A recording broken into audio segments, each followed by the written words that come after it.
Hello लोगोफोर बड' जब info YouTube चेनेलाव बरायबाय आसा खालामो गासैबो मोजां दङ। आसाम टेटनि गोदान आपडेट लाना फैदों जोबोद मोजां खबर सफैबाय लोगोफोर बेनो जाबाय भेकेन्सि ओंखारबाय एलपि स्कुल इउपि स्कुलनि थाखाय जाय नोंथांमोना टेट पास जाना दंखायो नोंथांमोना एप्लाइ खालामनो हासिगोन 27 सेप्तेम्बरनिफ्राय आरो लास्ट डेट अक्ट'बरसिम थागोन बेनिफ्राय आरो जायफोरा देग्लाय टेट एग्जाम होगोन नोंथांमोननि थाखायबो मोजां चान्स होदों स्कप होदों बेनो जाबाय नोंथांमोना रिजाल्टखौ डिसेम्बरनि सिगां मोनोब्ला नोंथांमोनाबो एप्लाइखौ खालामनो हागोन।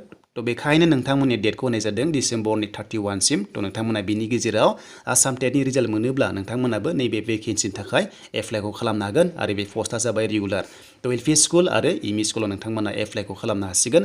दा बेनिफ्राय क्राइटेरिया मा नांगौ आरो बेसेबां पार्सेन्ट थानांगौ नोंथांमोना भिडिअखौ नायलांदो जोबजासिम आसा खालामो मोजां मोनोबा लाइक कमेन्ट शेयार आरो गोदानै फैदोंबा चेनेलाव नोंथांमोना साबस्क्राइब खालामनानै लानो हागोन।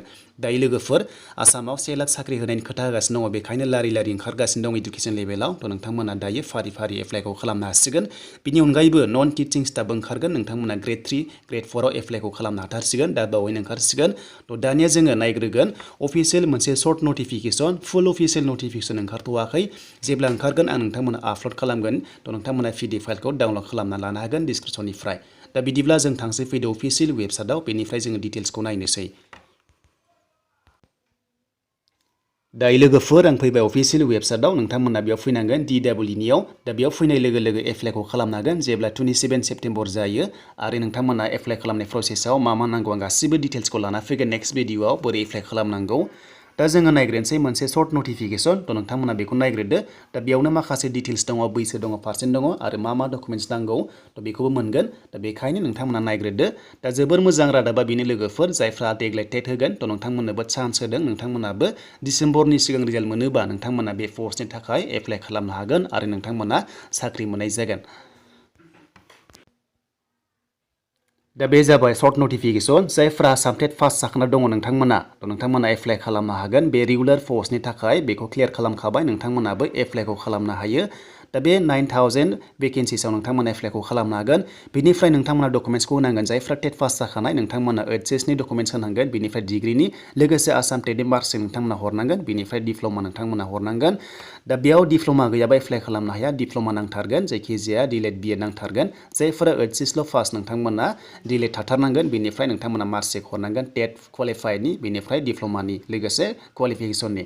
दा बेनो बैसो लोगोफोर 18 इयार्सनिफ्राय 45 इयार्ससिम जोंनि एसटिफ्रा एप्लाइ खालामनो हायो तो नोंथांमोना एप्लाइ खालामनो हागोन आरो जायफोरा नोंथांमोना एचएसआव पार्सेन्ट खम देग्लाय एग्जाम होगोन नोंथांमोनाबो एप्लाइ खालामनो हागोन जायफ्रा ग्रेजुवेट लोगोसे डिप्ल'मा दङबा नोंथांमोनाबो बे पस्टआव एप्लाइखौ खालामनो हायो। दा बेयाव कनफिउस जायो जायफोरा एचएस लेभेलाव पार्सेन्टआ खम 45 गैयाब्ला तो नोंथांमोना हागोन ना हाया।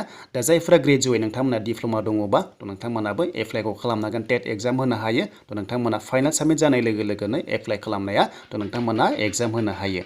तो बिदिब्ला लोगोफोर बेनोसै मोजां खबरा नोंथांमोना 27 सेप्तेम्बर जानाय लोगो लोगो एप्लाइ खालामनो हासिगोन आरो लास्ट डेटआ जायफ्रा टेट पास जाखानाय नोंथांमोननि लास्ट डेटआ जाबाय 27 अक्ट'बर। बिनिफ्राय मोजांसिन खबरा जाबाय जायफ्रा नोंथांमोना देग्लाय टेट एग्जाम होगोन अब्लाबो नोंथांमोना पास जायोब्ला तो नोंथांमोननोबो टाइम होनाय जादों बेनो जाबाय नोंथांमोना डिसेम्बरनि 31 सिम बिनि सिगां रिजाल्ट मोनोबा नोंथांमोना एग्जाम होनानै जुदि रिजाल्ट पास जायोब्ला नोंथांमोनाबो अनलाइन एप्लाइ खालामनो हागोन बे रेगुलार पस्टनि थाखाय। दा बेनो लोगोफोर जोबोर मोजां खबर बेखायनो नोंथांमोना गासिबो डकुमेन्ट्सखौ रेडि खालामना लादो। दा आसा खालामो नोंथांमोना बुजिबाय जानांगौ। दा बेनो लोगोफोर बेनिफ्राय जों स्केल पेखौ नायनोसै जोङो टिचाराव बेसेबां दरमाहा मोननाय जायो नोंथांमोना बेयाव नायनो हागोन। दा स्केल पेखौ नायना लादो लोगोफोर स्केल पेआ जागायो टिचाराव बेनो जाबाय 14,000निफ्राय जागायो बेनिफ्राय 60,500 प्लास मोननाय जायो ग्रेड पे दंबावो बायदिसिना एलाउन्स दङ तो नोंथांमोना बेखौ मोननो हायो। तो लोगोफोर बेनोसोमोन दानिया नोंथांमोना भिडिअखौ शेयार खालामदो जाहाथे बयबो मिथिनानै एप्लाइखौ खालामनो हायो आरो लोगोसे मटिभेसन जायो एग्जाम होनो। तो लोगोफोर बेनोसोमोन तो नोंथांमोना मोजां मोनदोंबा लाइक कमेन्ट शेयार आरो गोदानै फैदोंबा चेनेलाव नोंथांमोना साबस्क्राइब खालामनानै लानो हागोन।